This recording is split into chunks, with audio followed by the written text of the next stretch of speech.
what I'm going to present to you today is my humble attempt at presenting a rigorous to my standards argument from beauty. I'm going to make a few preliminary remarks and then hop into my argument. So my first preliminary remark is that this is going to be an abductive argument. So an abductive argument, or an argument that is an inference to the best explanation, is the kind of style of this is you lay out certain facts and then you say, okay, the best explanation for these facts is, this theory or this explanation that you're arguing for. We engage in this type of reasoning quite often in our everyday lives. So we do it in courtrooms, right? The lawyer will get up and he'll lay out a certain set of facts, and he'll say that the best explanation for these facts is that, the defendant is guilty or something like that. Or a forensic expert comes onto the scene of a crime and they're like, okay, I've got blood over here, I've got a smashed window, I've got a muddy, boot print, and they'll, craft the best explanation. There are some who would say that this inference to the best explanation is kind of like how all of our reasoning is done, and that this is, better than other forms of arguments like deductive arguments. I'm not going to go that far, but I'll just say that's the structure of my argument, and I'm actually have three facts that I'm going to put on the table and use for arguing that theism is the best explanation. So, but before I get into that argument, I want to get one more preliminary remark on the table. So let's go back to that courtroom analogy for just a second. So in a courtroom, right, if you're a lawyer presenting a case and you're setting your pieces of facts on the table, some of those facts that you're using to make your case are way more significant than other facts, right? So if you're arguing that Bob killed someone, it would be really significant if you had multiple eyewitness testimony saying you saw Bob fleeing the scene of the crime at exactly the time that it happened or something like that. Like if we're talking about like probability, that like boom, that's a really big chunk, right? Like that probably gets you like 40-50% of like credence in thinking Bob killed someone. It's really significant. But then you have other pieces of evidence which they may not be like boom, like 40%, but they're still relevant and they're still important. And if you get enough of these smaller pieces, like they can add up into something significant. So maybe, in the murder case, maybe it's a ticket stub or something like that, or maybe it's just like his boot print or something along those lines. And so the reason I make this remark here is to say when we engage in apologetics, natural theology, stuff like that, cases for Christianity, we need to see it as a cumulative case, right? Like it's all this data put together. And so the reason I'm saying this as a preliminary remark is my goal with this argument from beauty is, I think, pretty modest. I'm just saying beauty belongs on the table. Like beauty is better explained under theism than naturalism, than atheism, right? So if you think, okay, like this argument's interesting, but it doesn't get you all the way there, that's fine. I don't need it to get me all the way there, because I would pair this with other arguments like cosmological arguments, teleological arguments, and things along those lines. So with those two preliminary remarks out of the way, I'm going to go ahead and hop into what are my three facts that I'm going to say are better explained under theism than naturalism. And I use the word naturalism if you're not familiar with that vernacular. That's just the view that there's nothing like God or anything like God, or no spirits, souls, things like that. It's kind of like this typical materialist, atheistic view of the world. So fact one is that there are intuitions or arguments which seem to point to or indicate that aesthetic judgments are objective. The second fact that I have is that the natural world regularly provokes us into attributing beauty to it. And then the third fact I have is that beauty often strikes us as being profound and intrinsically valuable, important in and of itself. And then with this profoundness, there kind of comes this inconsolable longing. And so what I'm going to do is I'm going to kind of zoom in on each one of these facts, explain it a little bit more so you know what I mean by it, and then we'll start evaluating whether or not theism or naturalism explains it better. So let's talk about this first fact, which is that there are intuitions or arguments for aesthetic judgments being objective. I want to make clear that this first fact is not beauty is objective. Like I'm not coming on the scene and say, fact one, beauty is objective. That would be really controversial. Rather, the first fact is that essentially we just kind of have these like objectivist intuitions. So think of all the considerations that one might use to argue for beauty being objective, and put all those reasons in a basket. Just let fact one represent that basket. So I'm going to give some examples of what these arguments or intuitions that would be in this basket, what that might look like. So imagine that you and I take a hike to the top of a mountain. Well, let's say we're in like Yosemite or something, and it has a beautiful view of the valley down below. Like the sun is starting to set, everything is basked in a warm glow. You turn to me and you say, "Wow, isn't it beautiful up here?" To which I reply, "Oh, no, that view of the valley is horrid. I don't want to look at that." And then I walk over to a pile of feces that has like maggots crawling in it, and I say, sincerely, "Now this is beautiful." I start taking out my phone to get a photo of the feces. I set the photo as my wallpaper. I send the picture to my mom, so on and so forth. You would think that there is something just like objectively wrong with me, right? Like I think intuitively would say that I'm just objectively mistaken about ascribing beauty to the feces, but like not to the valley. Like there is a proper response to each one of those, and I got things crossed. In fact, you would probably even regret coming into the woods alone with me at that point, like if you thought I was being serious.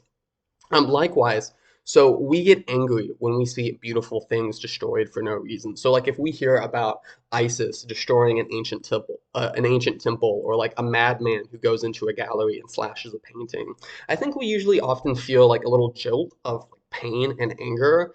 And this seems to indicate that we're perceiving the object as having some type of intrinsic value, like something is beautiful and it's been destroyed, it's been lost, and so like that value's been lost. So this is just like again a little hint, a little point at like there's something objective here. So those are like intuitions. What about an argument, right? So if beauty is not objective, we have something like what I call like a beetle in a box problem.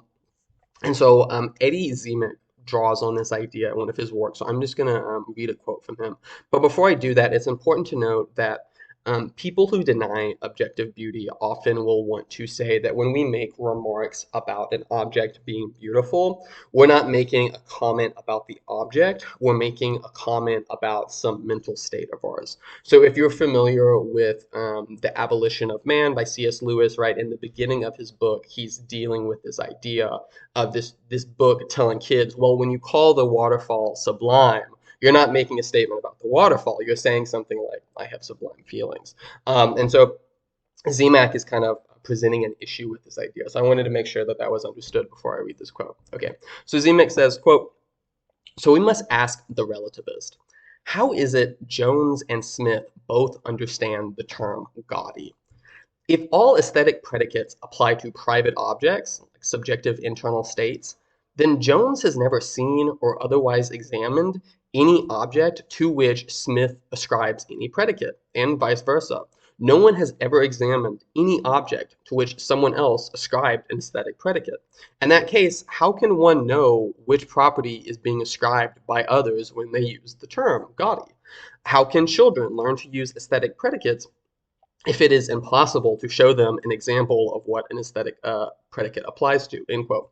So it's just, again, this idea is like if you say, if we say like, oh, that's beautiful, if what I'm really referring to is something up here that you don't have access to, then we can't compare. I can't see, oh, I'm using this word in the same way you are, and this seems to present some issues. And so I'm just going to refer to this as the issue of aesthetic predication. And then finally, this is kind of like another intuition, and this is just my own humble kind of contribution here, is if someone comes up to you and they're like, you are hideous, that stings. And the reason that insult stings is because we just recognize that they're making a statement about us. Like it's like an ontological statement about us. It's not merely their psychological response to seeing us. Like if somebody came up to you and said, my inner feelings towards you are hideous, or I don't commend you, those are both hurtful, but neither carries the sting "you are ugly" carries. And I think this is just because intuitively, like we understand what's being said here.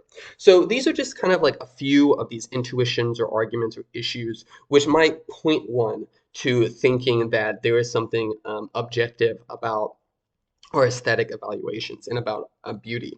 So with that said, let's move on to the second fact I presented, which is that the natural world regularly provokes us to attributing beauty to it. This is as simple as it sounds. If you've ever stepped outside and said something along the lines of, "It's a beautiful day," or if you've ever seen a picture of the Milky Way galaxy and thought, "Wow, this is beautiful," these are examples of fact too.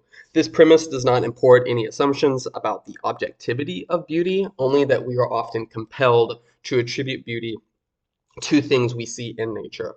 I think this is the most important fact to be explained.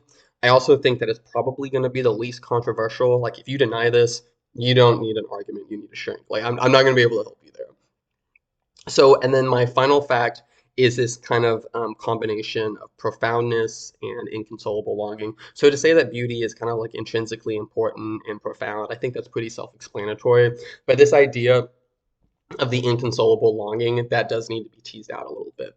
So, if you've read C.S. Lewis, you're probably familiar with this term. So, C.S. Lewis, in The Weight of Glory, he kind of plays out this idea saying, quote, "We do not want merely to see beauty, though God knows even that is bounty enough. We want something else which can hardly be put into words, to be united with the beauty we see, to pass into it, to receive it into ourselves, to bathe in it, to become part of it." That is why we have peopled air and earth and water with gods and goddesses and nymphs and elves, that though we cannot, yet these projections can enjoy in themselves that beauty, grace, and power of which nature is the image, end quote. So, Robert Sloan Lee, in one of his works, presents and kind of analyzes C.S. Lewis's argument from desire, this idea of the inconsolable longing and what it entails. And he draws out several characteristics of the inconsolable longing, and they're as follows. First, the inconsolable longing seems to feature a bittersweet element of being both unsatisfying but also elating. Second, this desire is awakened in us by sensory experiences, but it's never quite satisfied by them. Third, Lee notes that the inconsolable longing is desirable, yet it is not merely a sensation or emotional pleasure. It cannot be reduced to mere happiness or pleasure, as the inconsolable longing is itself a desire. Fourth, the inconsolable longing can be awakened in us by a variety of objects. A sunset on a beach, the climax of a symphony, the first reading of a particularly pleasant poem can all invoke the inconsolable longing. Fourth, the inconsolable longing cannot be satisfied by anything in this material world. So, as Lewis notes in The Weight of Glory, quote, "It is a desire for something that has never actually appeared in our experiences. We cannot hide it because our experience is constantly suggesting it, and we betray ourselves like lovers at the mention of a name. Our commonest expedient is to call it beauty and believe as if that has settled the matter," end quote. And so Lewis goes on to talk about how, like, we call it beauty, but really when we look at the things we call beautiful, we find that it's not hidden in them. It's kind of like conveyed through them. So again, Lewis plays out this idea a lot, but I want to emphasize that this idea of this inconsolable longing, this isn't just like a Christian idea that we get from Lewis. It is something that I think is more widespread and applicable to the entire human experience. And so to support that claim, I want to give you some quotes from Bertrand Russell, who, if you're not familiar, Bertrand Russell is a very famous atheist philosopher. Um, so Bertrand Russell makes the following remarks in a letter. So he says, quote, "The things one says are all unsuccessful attempts to say something that perhaps by its very nature cannot be said. I know that I have struggled all my life to say something that I never shall learn to say, and it is the same with you. It is so with all who spend their lives in the quest of something elusive and yet omnipresent, and at once subtle and infinite. One seeks it in music and the sea and sunsets. At times I have seemed very near it in crowds when I have been feeling strongly what they were feeling. One seeks it in love above all, but if one lets oneself imagine one has found it, some cruel irony is sure to come and show one that it is not really found," end quote. So here's another shorter quote by Russell along the same lines. Quote, "The center of me is always and eternally a terrible pain, a curious wild pain, a searching for something beyond what the world contains, something transfigured and infinite, the beatific vision, God. I do not find it, I do not find it, I do not think it is to be found, but the love of it is my life," end quote. Edgar Allan Poe, famous poet, has remarked, quote, "The origin of poetry lies in a thirst for a wilder beauty than earth supplies, that poetry itself is the imperfect effort to quench this immortal thirst by novel combinations of beautiful forms, physical or spiritual, and that this thirst when even partially allayed. This sentiment, when even feebly meeting response, produces emotion to which all other human emotions are vapid and insignificant, end quote. So these are my three facts, right? We seem to kind of have these objectivist intuitions.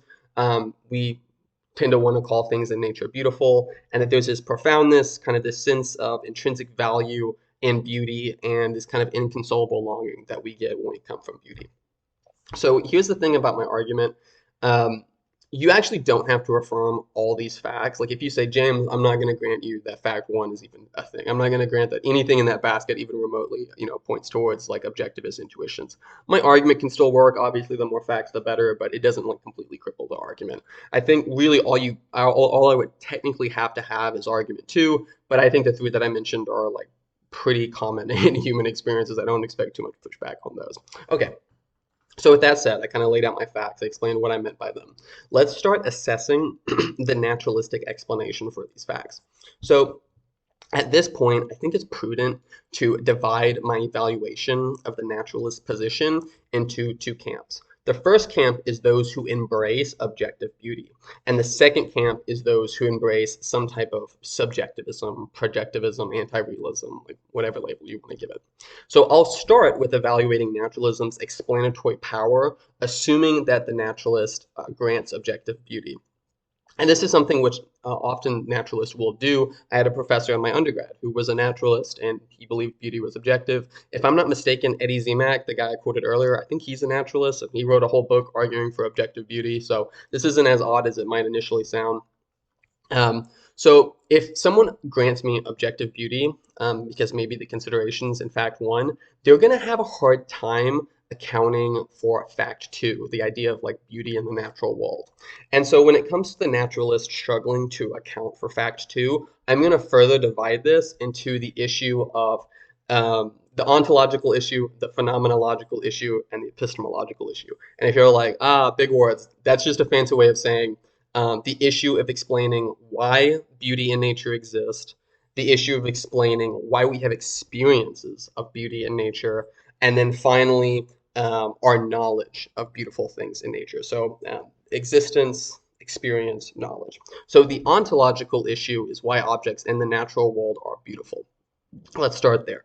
So, in our everyday experience of human-made objects, things do not usually turn out beautiful unless that object's cause had artistic intent. Even with artistic intent, it is often the case that an object fails to turn out beautiful. I mean, consider how many bad artists there are in the world. Students across the world take classes to try and learn how to create objects which are beautiful, and the learning process is often difficult and long. Very few artists make works impressive enough to solidify a career as an artist. Because of this, we should consider it improbable that an object which is formed in the absence of artistic intent will turn out beautiful. However, under naturalism, essentially every object in the natural world is one which arose in the absence of artistic intent. This applies to galaxies, mountains, birds, flowers, microscopic organisms, and so on and so forth. And so the naturalist has this issue is if they want to grant that, the waterfall is really beautiful, they have this ontological issue. But let's step past that and then move on to the epistemological issue or the phenomenological issue, the experiential issue. Suppose we look past the ontological issues and instead ask ourselves about the experience of them. Why should it be the case that this is a feature of the world, beauty? Why is it that this is a feature of the world that we should ever have come to know of? Well, the naturalist will most likely want to try and attribute our aesthetic experiences to an evolutionary origin. So the idea here would be that recognizing certain things as beautiful provides some survival advantage, which resulted in it being selected for in natural selection. So perhaps we recognize a river as beautiful because we can get water from it, or regarding the setting sun as beautiful reminds us that night is near and that predators are soon to be on the prowl, and so on and so forth. So this option fails, I think, for several reasons. First, as Tennant notes in his work, what we find beautiful does not seem to map onto what would be advantageous to our survival. We find pictures of desert landscapes and the Antarctic beautiful, yet these arguments would be detrimental to our chances for survival. We find all types of predators, venomous creatures, and poisonous plants beautiful. Thus, it does not seem that beauty should be regarded as a guide for our survival. Not only this, but some things we find beautiful would have been completely foreign to our evolutionary heritage. So, for example, consider pictures of galaxies or microscopic entities. Not only is space unsuitable for survival, at no point in our evolutionary history would we have even have been exposed to something like the pillars of creation. So if this is the case, like why have we come to find them beautiful? This just seems to, kind of lay up more and more issues here.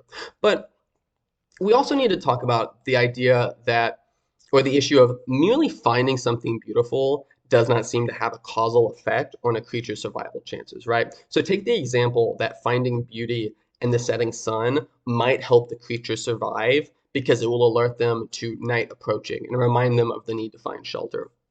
Finding beauty in the setting sun would not produce these survival advantages by itself. Like the positive aesthetic experience associated with the setting sun would need to be coupled with other beliefs, like the sun looks like this before night, panthers come out at night, panthers will kill me, being killed is bad, and so on and so forth. If the creature had the positive aesthetic experience of the sun setting, but they didn't have any of these other beliefs or fears that I just mentioned, it doesn't seem like seeing the sun as beautiful would help them survive at all. In fact, it might hurt their survival. Perhaps the creature would see the setting sun and want to sit and look at it until it goes away, and thus leaving them exposed at night. In contrast, let's now imagine that the creature did not have any of those positive aesthetic experiences connected to the setting of the sun, but they did have all the other beliefs that I just mentioned.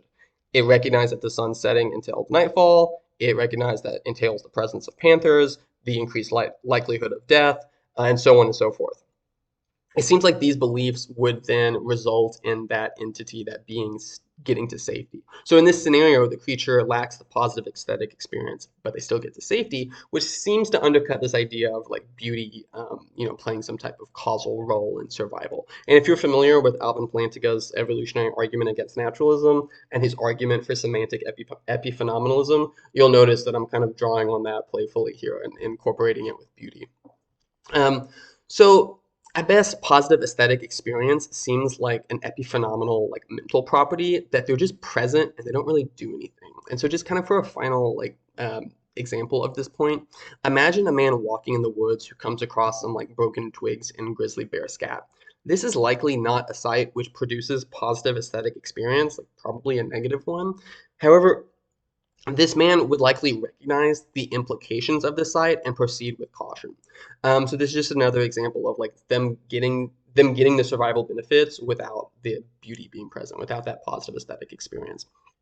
So not only is naturalism inadequate at explaining the existence of beautiful objects and our experiences of those objects, but it's also inadequate in explaining why we should think that the aesthetic experiences we have are accurate.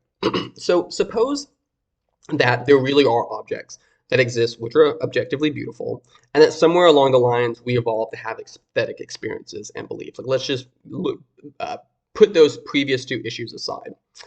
Why should we think that our aesthetic experiences and beliefs will accurately map onto what is beautiful? So, under naturalism, whether I come to experience X as beautiful is based on whether or not experiencing X as beautiful aids in my survival. And so, this line of argument, if correct, results in us being able to have aesthetic. It results in us being unable to have aesthetic knowledge, as any aesthetic belief has a defeater. Yet in our everyday lives, we tend to act as if we do have aesthetic knowledge. Like we argue about what movies are better than others, and even get offended if somebody like bashes our favorite book or film or song. And so notice that these are points that I've mentioned regarding naturalism's ability to account for fact too. They also pertain to naturalism's ability to account for the other facts. If naturalism has problems explaining why I experience beauty at all, then it certainly has problems explaining why beauty provides such a monumental existential impact on us, and why we are so continually left with a sense of having encountered something profound when encountering it. Food and water are more necessary for survival than beauty, yet even they do not offer the experience of significance that accompanies beauty. Similarly, the deep, inconsolable longing described by Lewis and Russell and Poe is inadequately explained under naturalism.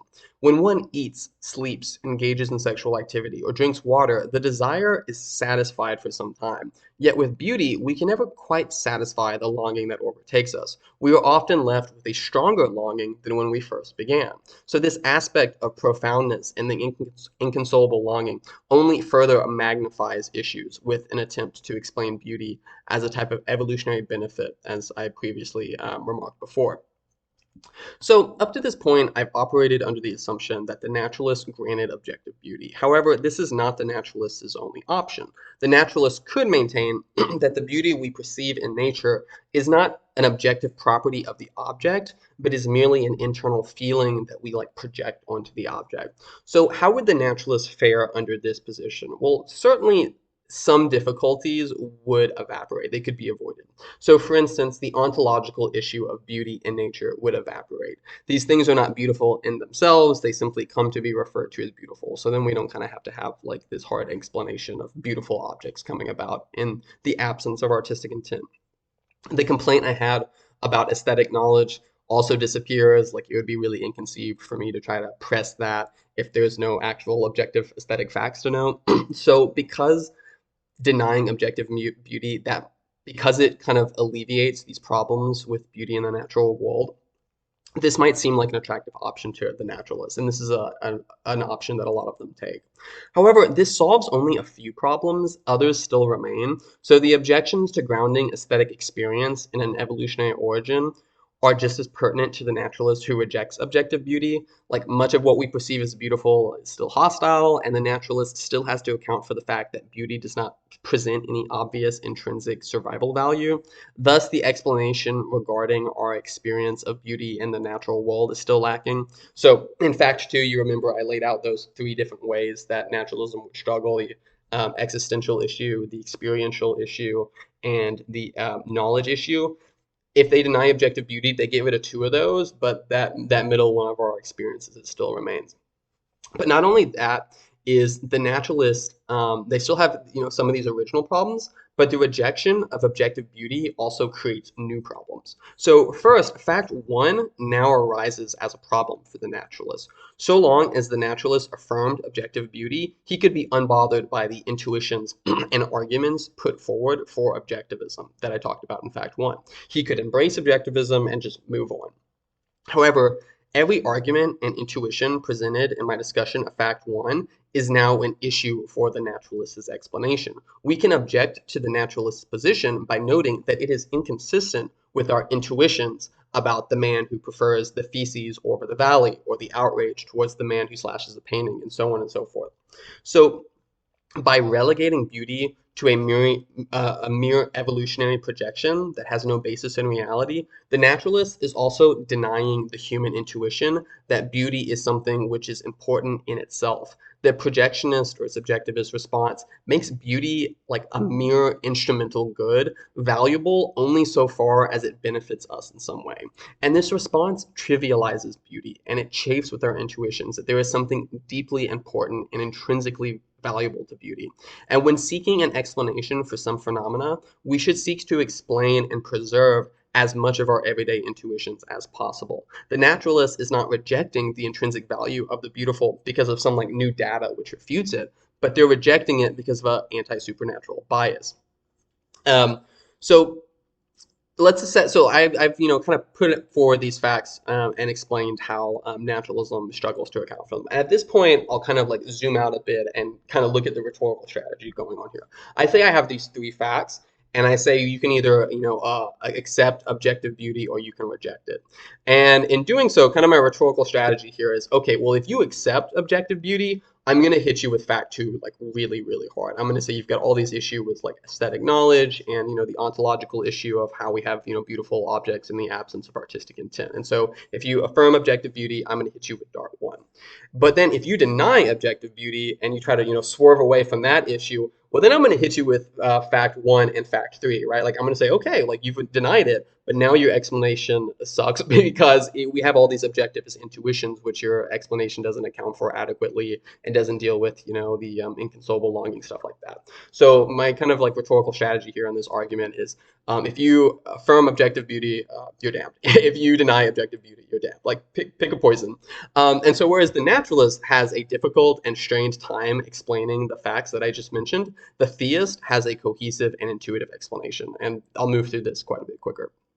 So the reason that we have the objectivist intuitions outlined in fact one is because beauty is objective, or at least to some degree. Like there's an objective aspect to beauty. The reason that we experience aesthetic beauty in the natural world, noted in fact two, is because the natural world is the result of artistic intent. Not only is the cause of the natural world an artist, the artist is the ultimate paradigm of beauty, and he puts himself into his work in the same way that a painter puts their heart and soul into their work. The reason that our aesthetic experiences are useful, excuse me, we can recognize this beauty because we are made in this being's image and it desires us to know him. It wants us to experience his beauty. We get a sense of profoundness in experiencing beauty because beauty is sourced in God, and through these beautiful things, we get a glimpse of God himself. So under theism, why do we get this inconsolable longing? Because we, as humans, were made to be in an intimate relationship with God, yet we are cut off and cannot have the intimacy with him that we should. When we experience beauty, it awakes in us the desire to have this intimate communion with God that we are made for. And this is completely consistent with our other desires, in which one small satisfaction of our desire leads to an even stronger urge. So often in our lives, we become busy, we forget to eat, and then we take one small bite of food and just all of a sudden our hunger is awoken. We sit down for one moment and then the need to sleep just overtakes us. Maybe we see a bit too much skin of a person we find attractive, and just out of nowhere our sexual appetite just roars its head. We hear a beautiful song or we see a lovely landscape, and likewise suddenly our souls long for the source of the beauty we see. Theism thus explains all the facts and explains them in a way that is cohesive and straightforward, which naturalism doesn't.